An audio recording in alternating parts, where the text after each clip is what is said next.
You are now tuned in to the Chop Shop with your host, Pastor Marvin McKenstry Jr. Let's chop it up. What's up, family? What's going on, man? Listen, I need y'all to smash the like button, hit the love button, hit the share button, get people on here because today's show is going to be phenomenal. Last week, we had some technical difficulties, and even though we kind of weathered it a little bit, we had to cut the broadcast a little early, but we're back this week. Our guest is all locked in, and I'm excited to have this conversation because not only are we going to be talking about kingdom, we're going to be talking about community. Well, y'all know that's what the Chop Shop does. The Chop Shop is bringing together the reality of kingdom and community every Thursday at 6 p.m. And tonight we're going to be talking about some people who are unapologetically the 21st century church and about big moves that they're making, even culminating with an amazing resource fair that's going to be happening this weekend. But before we get to that, let me bring on the screen my right hand and my left hand, my main man, Mr. Shaka on the ones and twos, always making the magic happen. Technique 1200, because anything else is uncivilized. What's up, man? I think you muted, man. Think you muted. You got me now? Yeah, I got you loud and clear. How's it going, good man? I'm good, brother. I'm good.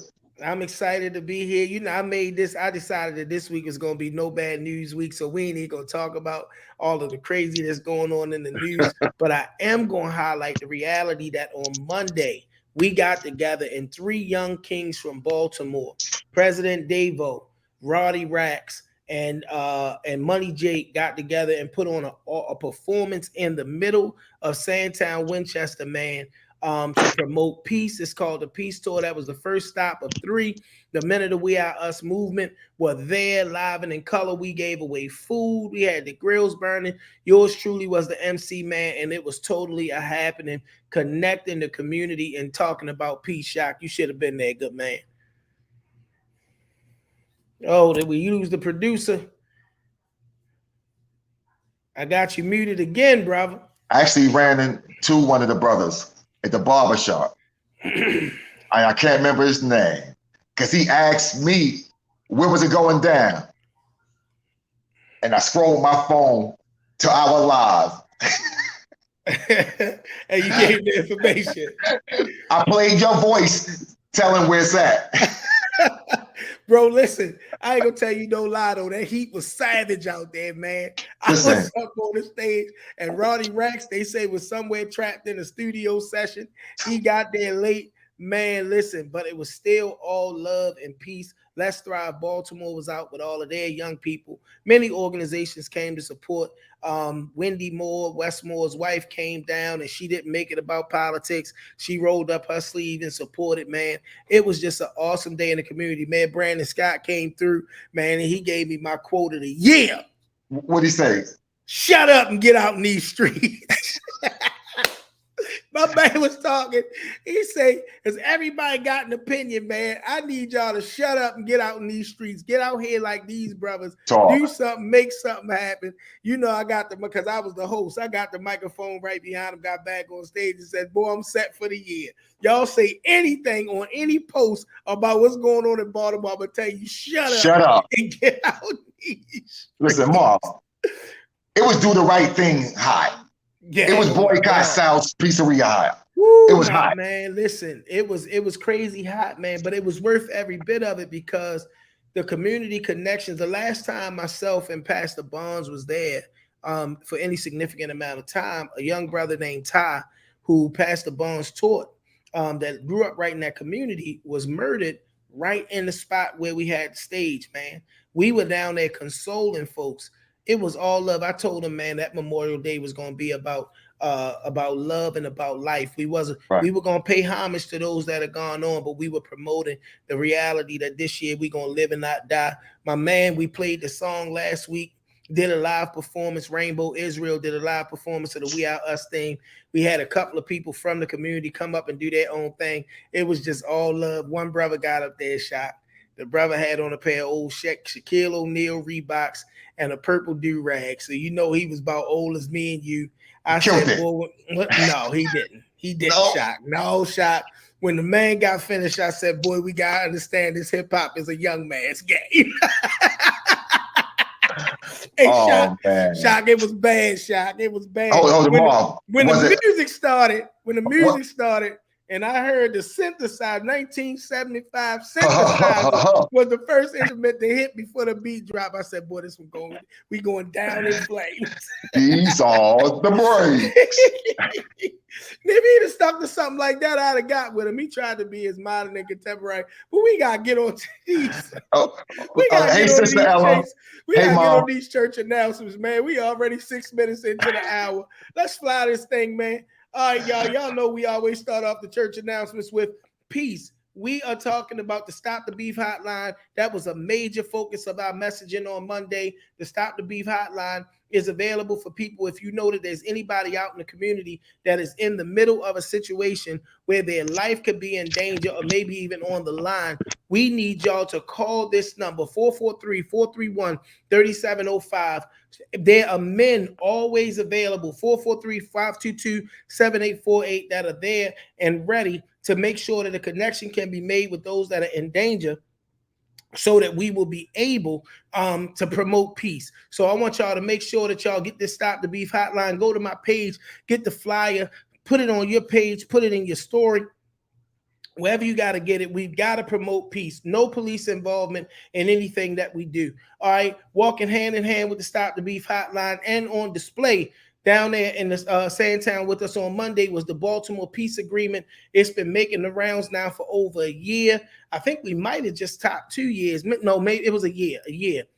Martin Luther King birthday. The peace agreement is a 10-point plan, and brothers are signing up. What's going on, brother Jeff? We gotta talk, man. Hey, Purple Lady, how you doing? It's making the rounds around Baltimore, and people are keeping their word that even if they gotta eat in the street, they don't have to die or kill in the street. So if we haven't come to your community, please call us. The minute the We Are Us Men's movement will come and we'll promote peace with the Baltimore Peace Agreement.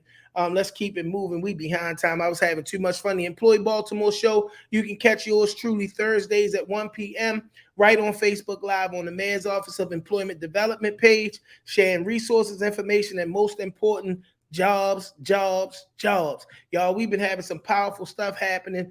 Big hiring fairs. We are back to what it was before the pandemic, but new and improved, because even in these settings, we're touchless and we're safe. So if you're looking for employment, we're looking for you, because our focus is building a workforce system that works. Join us on Sundays at Victory House Worship Center, where I, yours truly, happens to be the person that is serving in the role of the pastor. We want you to come on through and be free to find the Christ.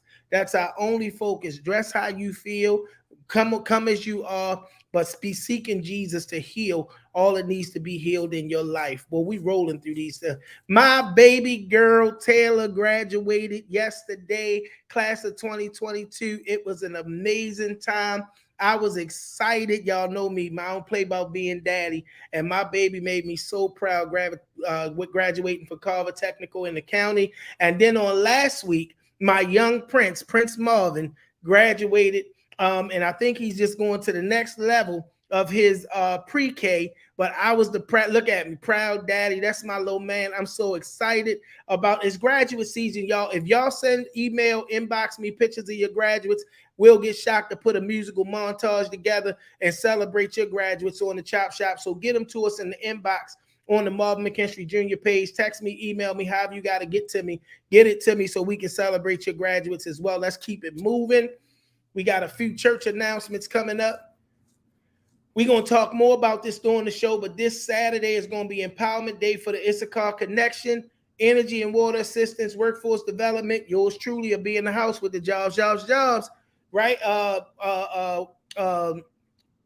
Resume writing workshop, interviews, home buyers, health screening, vendors, giveaways, and more. Make sure you show up at Destiny Christian Church on South Umbra Street, 55401 Eastern Avenue, Baltimore, Maryland, 21224. We're going to talk a lot more about this during the show. All right, y'all, this Sunday, I'm going to be with my sister, Clarinda Burston, and the Miracle Church Men, with the lead man being the only gentleman, first gentleman and only gentleman, Gil White, We're going to be over there bringing a word from the Lord on Pentecost Sunday that's going to edify, uplift, and celebrate the men so that we can get ready for our kingdom assignment out in the community. Y'all know me. They call me the urban theologian. I'm tied to the streets every time. So make sure you join us this Sunday at 9:30 a.m. All right. Likewise, it's men's. Okay. We are promoting. Now keep going. We promoting and supporting our friend and brother Apostle Kenneth Robinson. The Legacy Conference for Men is coming June 17th and 18th, Friday at 6 p.m., Saturday at 7 a.m. We're going to make sure that we're continually pushing this because men need to connect at every opportunity. And we'll try to see if we can get Bishop Robinson to come back and to talk a little bit more about it in the next coming weeks.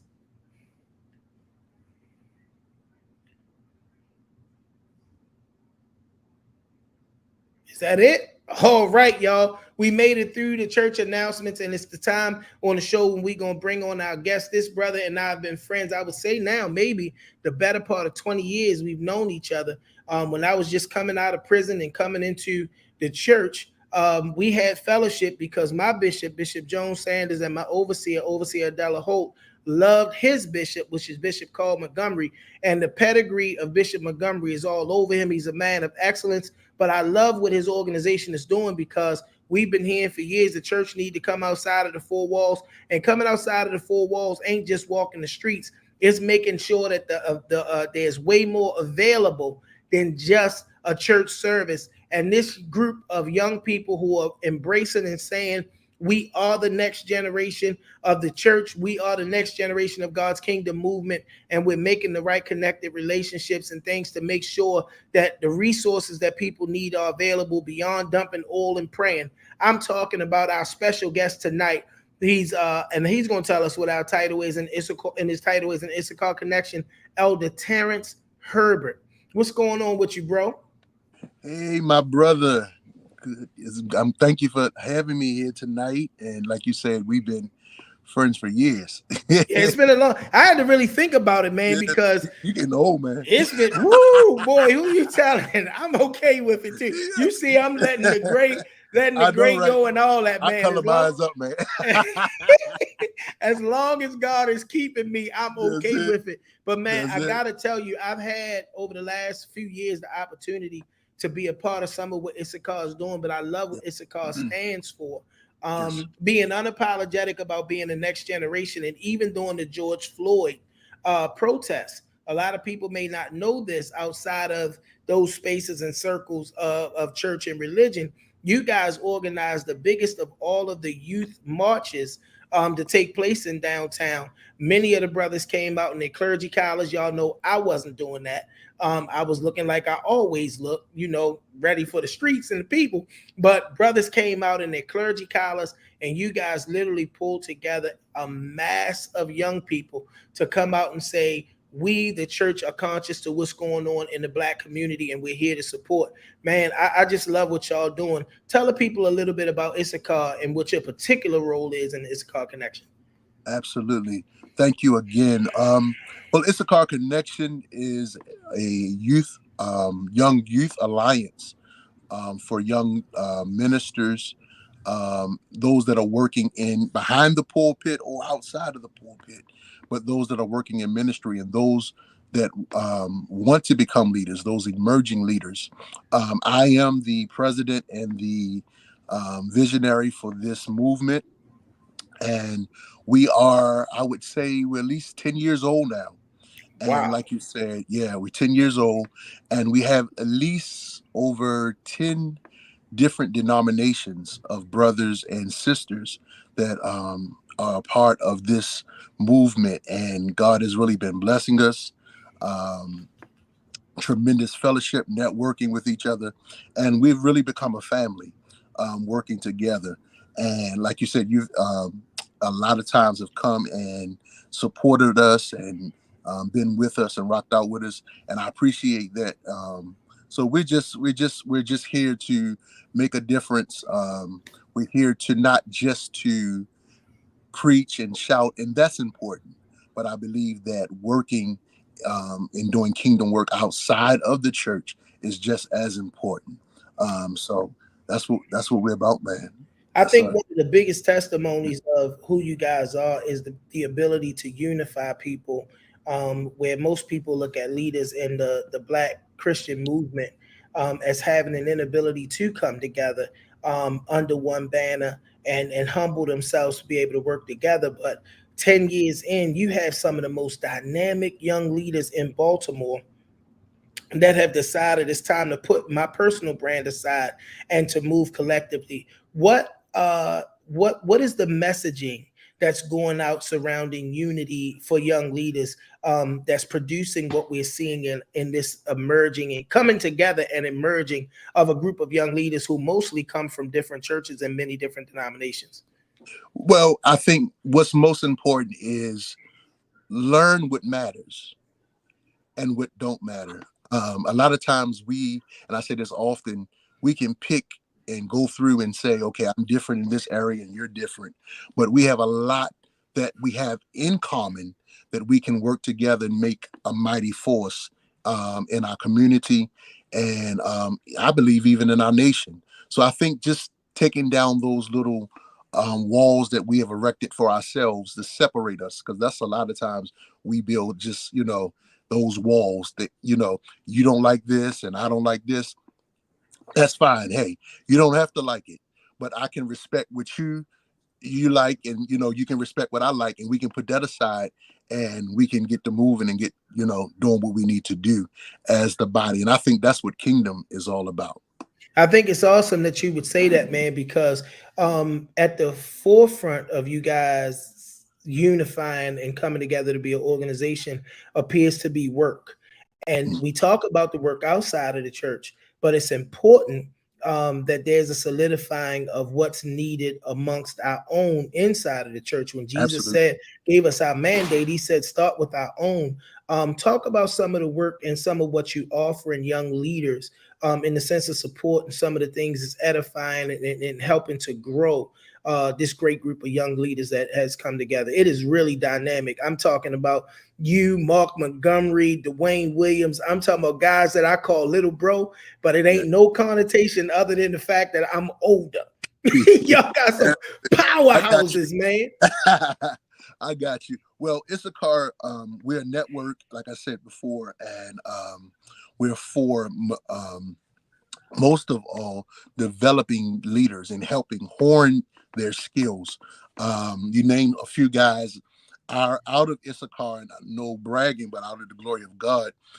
Our vice president, Elder Marvin James, he's actually the assistant for the mayor. He helped our mayor Brandon Scott of Baltimore City, so he has his ear. So, and that's what Issachar is about. In even the scripture, the word Issachar in the Bible, they were the tribe that knew the times and had understanding of the times. And the Bible said that they told Israel what they ought to do. They wasn't a big group. They were just a small group. And we don't have to be big to make a mighty impact in our nation and in our city. So we're not a church. We're not quote unquote those fellowship. Well, we are fellowship in aspect, not an but organization. not an organization. we just love God, and we love each other, and we love people, and we just want to see better, and we want to show better. That's the thing. A lot of times, and I'm looking, and we have so much conflict on these millennials, the older group saying those millennials and whatever. But the truth of the matter is, if you don't show them, they don't know. And that's what we want to do. We don't want to be, browbeaters where, this is what they're doing and they're terrible. Yeah, they may be. But if you show them something better, then you set the standard. You set the mark for them, the mark of excellence. Because some of them don't know. They don't know the mark of excellence. You and I, you talked about earlier, your pastor, Pastor Hall, and Bishop Sanders, and that's a sensitive spot for me because we loved Bishop Sanders. We loved her. But they set marks for us, mark of excellence, and they showed us how to endure. They showed us how to, go through the test of time. My father, Bishop Montgomery, and how to stick in there. I remember when you was just on the organ play the drums, whatever you had to do. But it taught you character. And I Yes. think a lot of times what we don't see modeled is character. We want positions, we want, how we can get it fast and how we can make it happen. But we lack character. And we don't know that the character will keep us there. Our talents will get us there, but our character will keep us where we need to be. So Issachar is just, we're about showing and modeling excellence and helping honing the skills of leaders and those emerging leaders, those that want to be and aspire to be a leader. You're on Live with the Chop Shop. We come to you every Thursday at 6 p.m. And tonight we're talking to the president and the visionary behind the Issachar Connection, a great group of young millennials who are unapologetically saved and leaders in the Christian church that are making it bigger than the four walls of the church. Pastor Elder Terrence Herbert, he corrected me the other day when I said that, but we all know was there. But Elder, one of the things that you touched on that I wanted to kind of uplift is the reality that we know across our network and circle of friends that God has begun to strategically place us in places in government and other places that really matter. And you talked about Elder Marvin James. I pray for that brother because God has strategically placed him in a great place, but he's not the only one. When you talk about sons of Issachar, understanding the times, how important is it that we understand God's purpose when we are put in the positions that we're in to do a kingdom work beyond the walls of the church? Well, I think is necessary. First, we must know who he is. We must know his voice, and we can't get sidetracked when God puts us in those positions or give us those platforms, because people are dying, and people are looking for hope. People are looking for answers, and we must be the ones to give the answers. And a lot of times we say that we're the church of tomorrow, but the truth of the matter is, rapidly, we're the church of now. We're the voices of now. And a lot of times in myself, I'm not one to seek, because even this is taking me out of my comfort zone, because I'm not one for the screen. I'm one to work, when you met me, working behind the scenes. But I do believe that there is a call that is going out from God, that who will answer the call, who will go out and show now, as the scripture said of the sons of Issachar, show Israel what they ought to do. They don't know what to do. It's crazy, it's hectic, they're running wild. Yeah, of course, because the world is being the world. But we have now to be the salt and the light in the world and in the earth. So I think it's most needed to be the now. And actually, we can talk about our conference, but that's what the theme is this year: the power to be. God has not called us. It is strange. He didn't call us becomings. He called us human beings. It's for us now to manifest and be who we be. I want to touch on this because this is June where we celebrate Father's Day. We've just entered into, it's going to be Men's Month at my church, and it's Men's Month a lot of places. And you talked about the reality that there is, for many of us, most of us, a spiritual lineage attached, and the intergeneration, the need to understand the necessity of intergenerational relationships in order to make this work. One of the things I love about Issachar is at every level, you guys pay homage. I remember being out, I think we was at First Mount Olive, and Bishop Sanders was there, because you guys are not that generation of millennials or new leaders that is not paying homage. Talk about how important it is that lineage be something that's highlighted, and that our elders and ancestors, which is a principle in Africanism that we don't highlight, to me, nearly enough in the church. How important is that to the foundation of who the Issachar Connection is? It's very keen and it's very important, and this, I believe, is at our heartthrob for our ministry. Honor is something that is needed. years ago, we always would see a big mama sitting at the table, or those older gentlemen that would probably be at the market hacking, or, Mr. Willie down the street. And they were the people that we looked up to and we respected. But really, we don't see that much now, because, you see guys, there's certain things you didn't even say around older people.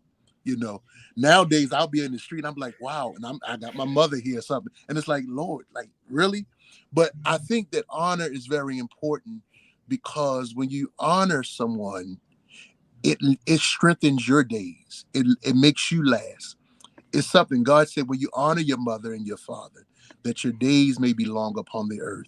Not saying that they're going to do everything right, not saying you're going to like everything they do.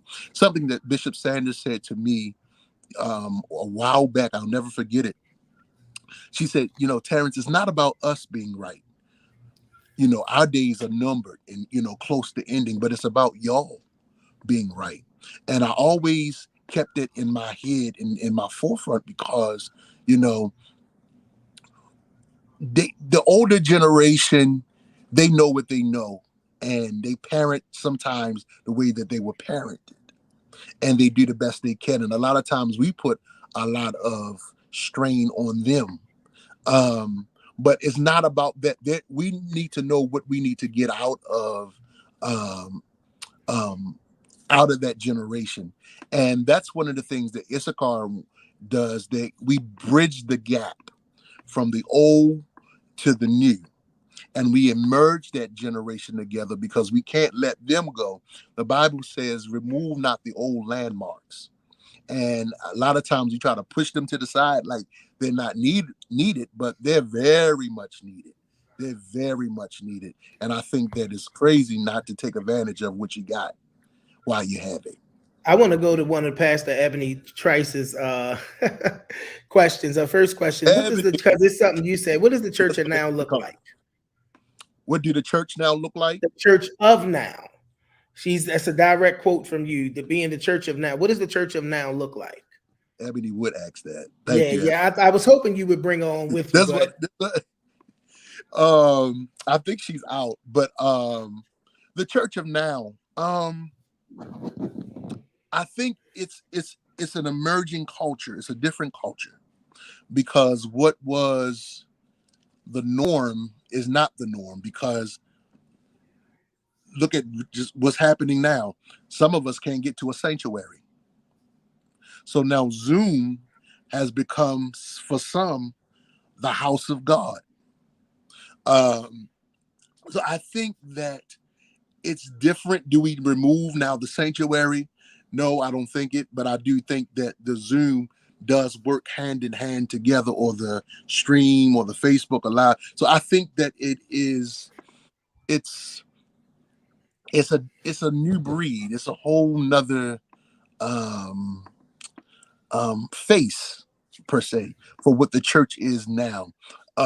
Even with that, do we move away from old things or certain traditions? I'm not saying that either, because I think there's certain things that we did, even if it wasn't quote unquote Bible. I think it gave us a respect for the house of God and a respect for God.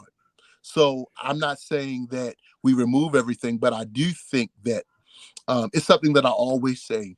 God never changed, but he is progressive. He's a progressive God. And he even told Israel, when you see the cloud of glory, I'm not preaching, but when you see the cloud of glory, preach on, man. This God show. When you see the cloud of glory, only thing is for you to do, not to ask questions, but to move with the cloud. So I think that this is a moving church.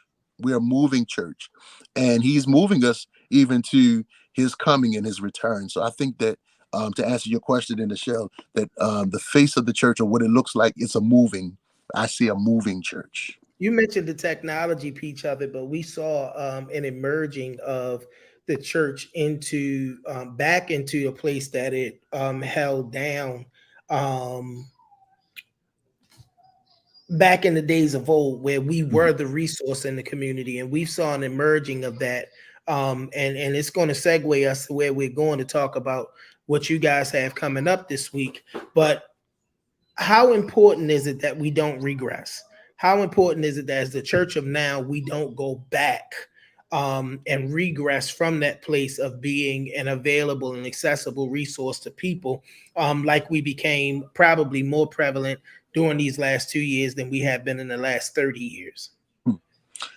I think that it's important not to go back, because if we go back,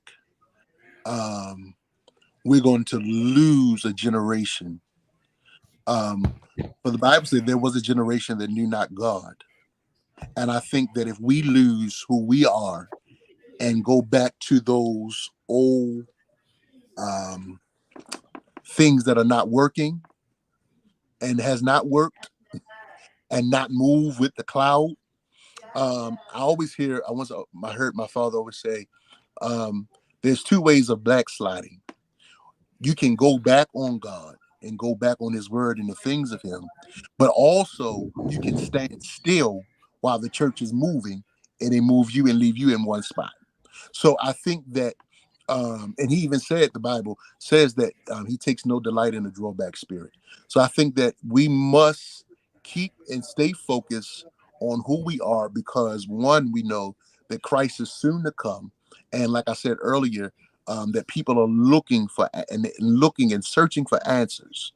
And I think that we must be there to answer that and give a hope that dies within us, as the scripture said. You're on Live with the Chop Shop. I'm your host, Pastor Marvin McKenstry, and tonight I had the esteemed pleasure of talking to my brother, who is the visionary and president of the Issachar Connection, Elder Terrence Herbert. And this week, the Issachar Connection is coming together, and I'm going to let him describe it and do his best to quantify what this weekend is about, because you've heard me talk about the resource fair on Saturday, but there's a whole lot more going on. This weekend is about the edification of young people in and out of the body of Christ. Talk to us about the overall vision for this weekend. The overall vision for this weekend is, well, as we know in the church, that we're celebrating Pentecost, and we know it as the birthday of the church. But it is also a time of celebration, a time of information, a time of impartation.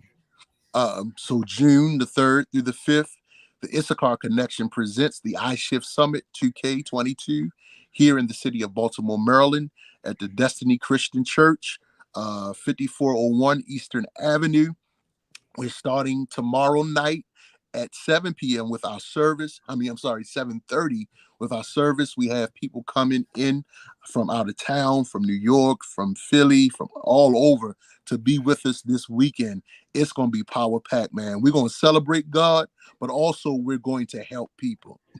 And you got about 20 more minutes, man. You can go into details. Tell us who your speakers are. Tell us what every night, every day, what it's going to look like. Sure. So tomorrow at 7:30, we're going to start our fire prayer. Elder Jamal McCullum from here, he will be leading us in our prayer. Then right after that at 8 p.m., we're going to go into our evening celebration.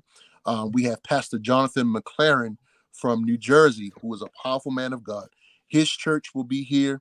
And we also have Justin Powell in Adoration that will be our choir for that night. Then on Saturday morning at 10:30, we have none other than Bishop James Nelson Jr. And anybody know Bishop James Nelson Jr.? He is a phenomenal preacher, and he will be giving us an impartation that Saturday at 10:30. So we're focusing more on Saturday morning on the word and worship. Then immediately following at 12 p.m., we'll be having our Empowerment Day. Now, the Empowerment Day is going to be phenomenal. We have jobs available for those that are looking for jobs, those that don't know how to fill out an application. Don't worry, there's nothing to be ashamed about. Come and learn and find out. We have someone there that you bring your stuff, they will do your application for you. And then we have jobs where you can just take it there and you can walk out with a job. We have health screening. We have some free giveaways.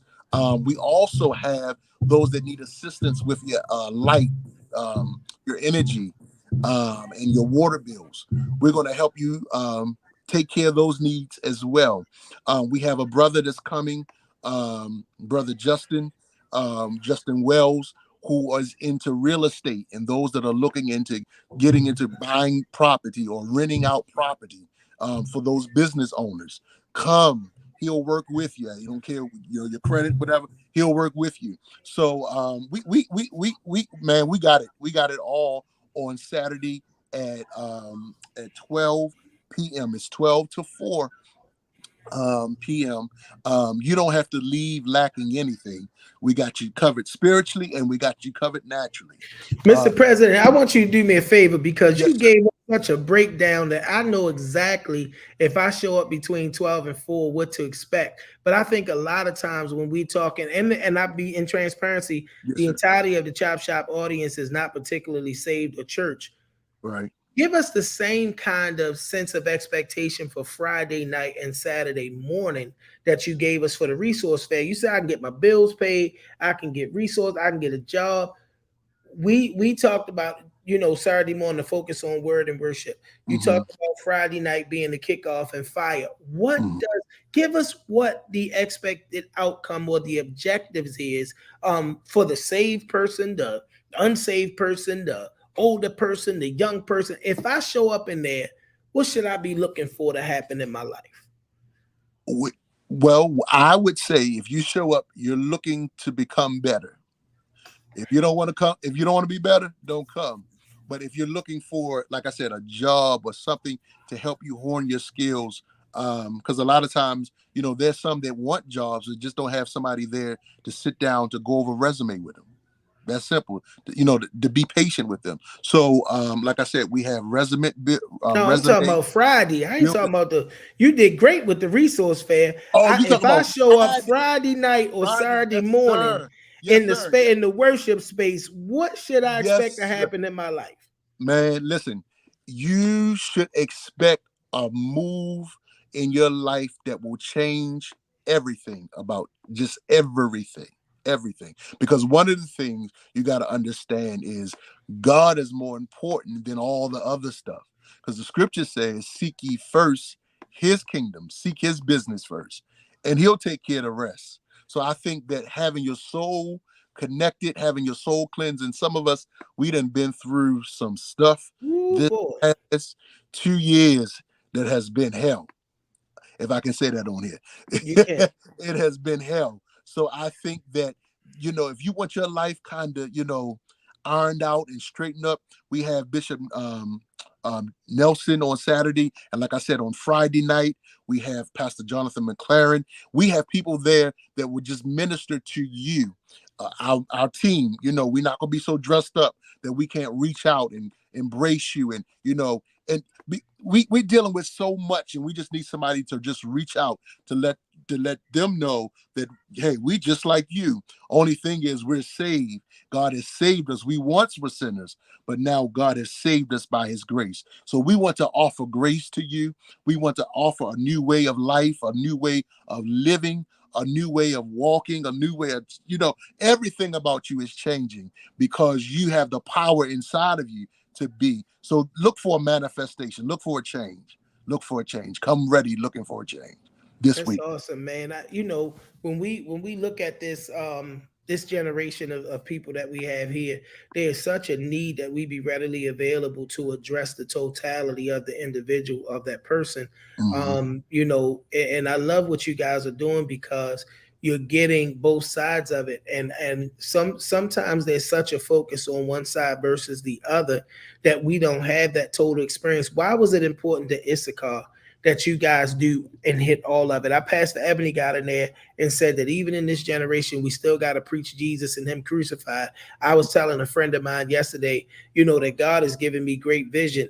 And yet I don't feel it's time to move forward, because when I look out over the congregation of people that God has blessed me to minister to, there needs to be a basic introduction to who Jesus is, his love, his mercy, his kindness, that your flaws are not so faulty that Jesus didn't die for you too. Talk about why is it so important that you guys do this from the perspective of addressing and engaging the total person? Well, one, because we want you to understand that, like with Jesus, Jesus fed the multitude and then he ministered to them. And a lot of times people are not going to hear you when they got a need in front of us. A lot of times we, as ministers sometimes know how to work through it and preach through it. And, but there's some people that can't do that. They're dealing with some stuff that I need this address. I'll do your Jesus. I'll do your church. But I got some things that I got to go My home, God. that I got to wake up in the morning and I'm dealing with. And well, the truth of the matter is I can't even sleep because I'm looking up at the ceiling wondering what the daylight going to bring. So I think that's one of the reasons that was so important and pressed upon my spirit to deal, because I believe that Pentecost was more than just the speaking in tongues, and that's important. But I think that Pentecost, when they left Jerusalem, they left empowered. And I believe that even as we leave as the saints this weekend, our slogan is being empowered to empowered. Be empowered to empower, to go out and to touch somebody else's life. So that's our agenda. That's what we have for you this week. You on Live with the Chop Shop. We come to you every Thursday at 6 p.m. We are live tonight talking to my bro, Elder Terrence Herbert, who is the visionary and the president of the Issachar Connection. And we have been having such a rich conversation. Pastor, we're living in a time where people are way more trauma conscious. I believe that stigma that used to exist in the Black community and specifically in the Black church around mental health and all of those kinds of things have dissipated to a degree where now it's so present and at the forefront that you can't shout your way out of certain situations. You can't tongue talk your way out of certain situations. There's a need to address the totality and of the individual, which we're talking about now, and specifically those areas of trauma. Where does that find itself in the agenda of the Issachar Connection? Well, it finds itself pretty much at the heart of it. My God. Because, like I said, Issachar is the tribe that know the times in which we're living in.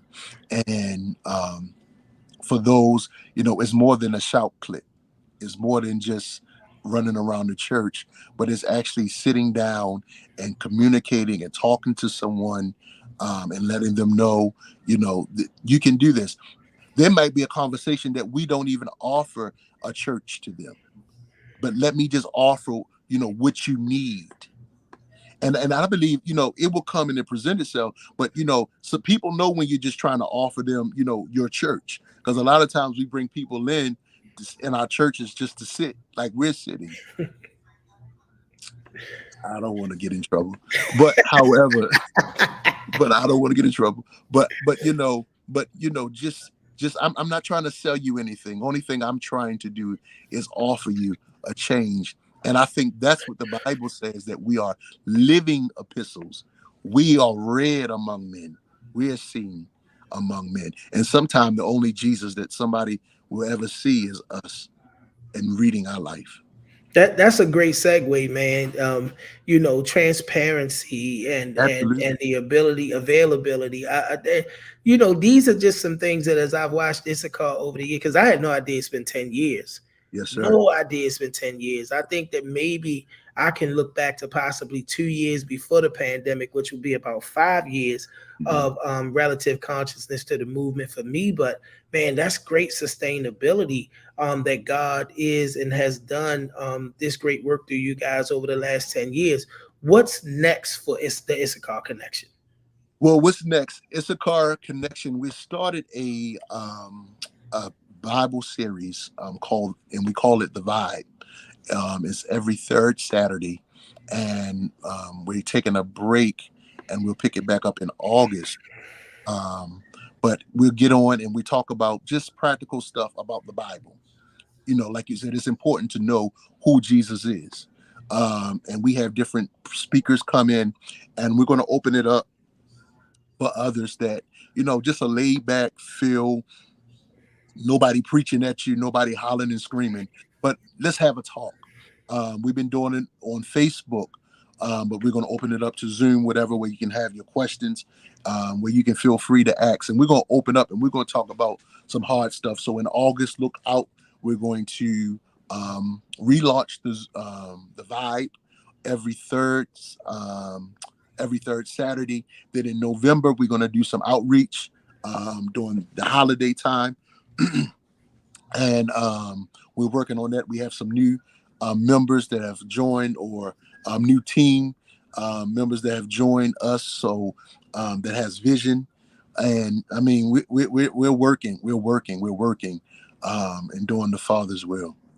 As the visionary, I want to kind of throw this one at you, because Yes. I know for me, the pandemic, as I call it, was a time where God literally aligned a lot of vision and gave me the capacity and connected people to the ministry to carry out the vision.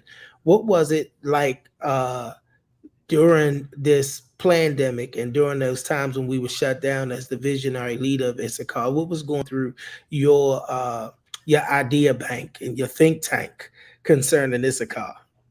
Man, if you can look around here, man, I done wrote on so much paper. Yes, it's crazy. But I think even then, and I know Ebony is on here, Elaine, they're my ears. I will call them like 1, 2, like, hey, or text them like, how do this sound? Or what you think? Or such, so I owe them, like, God knows I do. But it's like I just see vision. It's just, the question was, when should I do it? Or when should it be? Because we didn't know if we was going to even go back into certain things, how to reconstruct the vision. If I can't do it this way, how can I do it this way and it still be effective? So I think that the vision never stopped. The thinking, it never stopped. But it did cause me to kind of try to hone my skills a little. Even with education and learning different things. I was just talking to somebody, I'm speaking it now in September, I'm going back to school.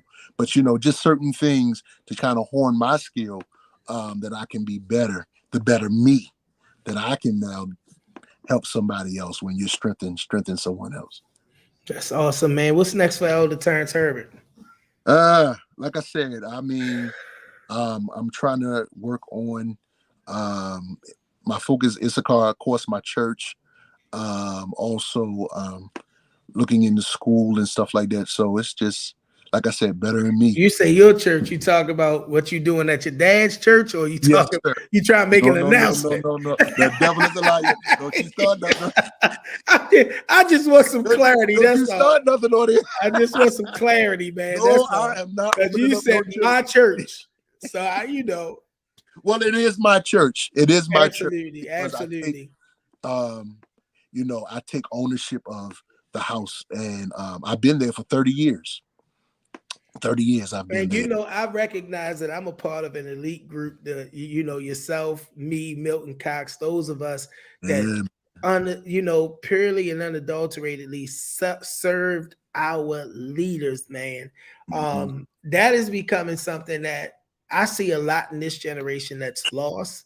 If I can't get my way, get it my way, have my way, I'm going to go elsewhere. And that's something that I salute and celebrate you for, man, because, I know personally that it ain't always easy. This road from being the young dude that walked in out the prison to becoming a drummer, to the keyboard player, to a minister of music, to the chief servant, all the way up to becoming a pastor, was a long 25-year road.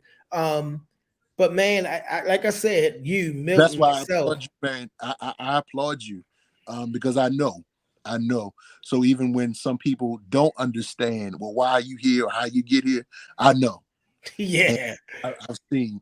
And like you said, and it's funny that you mentioned, because the group, once again, Ebony, they got on me because I was wrestling with this. God had impressed on my heart to do a class for servants. And a lot of Oh times man. we see so many people doing it.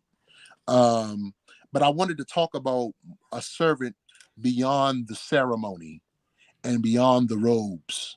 You know, how you lead and how you serve and what you feel afterwards. Sometime, in being depleted and not knowing who you are, and still staying focused on the mission and on who you've been called to serve. So Saturday at 3 p.m. at the Hilton, I'm going to do a little class that's open for servants.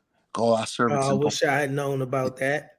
yeah, and it's just laying the foundation for something, because I'm going to do something. But and I wrestled with it. It was part of my disobedience, because I never want to make Issachar about me and trying to promote myself. This is not a stage for me at all. But I'm going to be obedient into those that God has connected me with. I believe it's time to do it. So we're going to have a pop-up servant symposium on this Saturday, coming Saturday. Man, listen, I believe that if anybody, because I remember when we were the last ones in the church, Yes, because sir. all of our bishops and pastors were still in that back room. Yeah. And when everybody else got to go home, we had to sit there. I done watched all of us put shoes on and take shoes off, put coats on and dry brows, man. So even in this, they'll stay. be rebuked and still. Yes, sir. You better Yes, talk sir. about it, man. So even in this time, it's not strange for me to see you becoming a leader of an organization that's about leaders. And I know, because I've been a person myself that in many different capacities have been called to lead leaders, which is not the easiest leading to do. When a whole bunch of people sign up to follow, it's kind of different. I'm gonna say it's easy, but it's different leading that group versus casting vision out to a bunch of leaders, and a bunch of leaders signing on to walk with you in that process, man. And I salute you and I applaud you, because I've watched you for 20 plus years that we've been in relationship, be the most humblest of servants, show up, do what you have to do, never made it about you. We that group that people didn't know we can preach. They didn't know we could do any of those things, because when they saw us, it was never our turn. We were there to serve. I have people to this day that hear me preach and be like, oh my God, I didn't know. You didn't know because it was never my turn. When you saw me, I was somewhere serving. And I do, man, as a brother, big brother, man of God, man, I salute you. And I speak God's blessings on what Issachar is doing, because I think it's important, man. We say even in the community work that a youthless movement is a useless movement. And you guys have made sure that there will be a transferring generationally of the work, not the pomp and the circumstance and all of that sort of thing, but the work. And I salute you and I applaud you, man, for the great things that God is continuing to do. Tell people how they can, where they can meet y'all this weekend again, and how to connect with you in the Issachar Connection. Yes, sir. Once again, thank you, my brother. Thank you so much for the opportunity. You can go to the Issachar Connection, is running on the screen, and you can follow us, but meet us at Destiny Christian Church this weekend, starting on tomorrow night. And that is Destiny Christian Church. That's 5401 Eastern Avenue. That's 5401 Eastern Avenue. Meet us for the iShift Summit. And I promise you, you will not leave the same. You will not. All right, y'all. That's Friday night, kicking off with, what was that, Pastor Jamal McCollum? You tell him. Y'all don't know. Yeah. You know better than me. Friday night, Pastor Jamal McCullum will be our prayer leader, and then Pastor Jonathan McLaren will be our preacher. We have great singing and our band and everything. And then Saturday morning, Pastor James Nelson Jr. I'm excited about that. I'll be in the house for that. Bishop James Nelson Jr. will be our impartation speaker. And then on the 12 o'clock, we'll be going right downstairs into our empowerment day. And like I said, you can come and get, find a job and build your resume. get your water bill and all of that taken care of. And then on Sunday, we're going to conclude it. Sunday night at 6 p.m. will be our conclusion. And Dr. Latoya Brewington, and she is a beast. Like, she's a preacher. She will be with us. We have a DMV combined choir. We have singers coming together from different groups and making one choir. They'll be singing, and we'll be honoring, let me say this, we'll be honoring tomorrow night Bishop Guy Robinson for his work when you start talking about honoring. And then also on Sunday, we're going to honor Pastor Antoine Burton, who is a great guy. My pastor. Yes, we'll be honoring him on this coming Sunday. So you don't want to miss it. Everybody going to be there. You know, what's interesting, the one thing I never heard you mention is a registration fee or anything like that. No, sir. We have no registration fee. We are asking, though, on Saturday that you register. It's a free registration because we need to know what your needs are, and then we can better accommodate you for that. So go to our page and register under whatever your needs is, as far as if it's a lecturate, if your job, whatever, just to let us know that you are coming so we can be able to properly receive you. But there is no cost, there is no registration at all. Just destigmatizing the whole conference mindset and mentality. Come as you are, leave with the resources that you need, and do it all without any cost. Pastor Terrence, Herbert, and the Issachar Connection, I salute you guys again, man. I'm honored that you asked me to be a part of what you all are doing this morning. I'm excited to be there Saturday morning with Bishop Nelson. I have another commitment tomorrow evening. I'll be somewhere else doing some kingdom work. But I'm excited, man. Thank you so much for joining us tonight. This won't be the last time that we have you on here. Again, blessings be upon you this weekend. May it be fruitful. May souls be saved. May people be helped. May God get the glory, and that somebody would say, look at what you group of young leaders have accomplished, because we want God to get all the glory. But I think that it's great when we stop and we give honor where honor is due.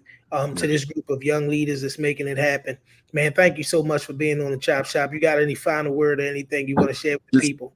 Just thank you. I love y'all. Thank you. Keep doing what you're doing, man. Keep doing it. Most definitely. We ain't going nowhere, man. I done prayed and made sure that God wants us here, and he keeps opening up the door. We want y'all to be with us next week. We're going to be here live with Pastor Corey Bonds, and we're going to have a pretty hard-hitting conversation about the current climate of Baltimore City, whether it be from the perspective of the violence. We're going to sit down, and me and my brother are going to have a pretty hard-hitting conversation about the climate in Baltimore. So you're not going to want to miss that.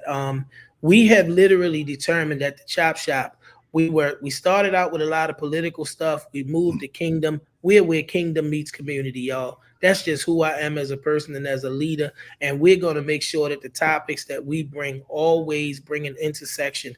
We never know what's going on from the perspective of our kingdom leaders and how they view what's going on in our community, but you're going to see it from now on. Thank y'all for joining us. I always say in closing, love where you are. Trust God. Trust in the Lord with all your heart. Lean not to your own understanding. In all your ways acknowledge him. He will direct your path. Be wherever you are, be the change that you want to see, and always remember that we can be more. Thank you for joining us.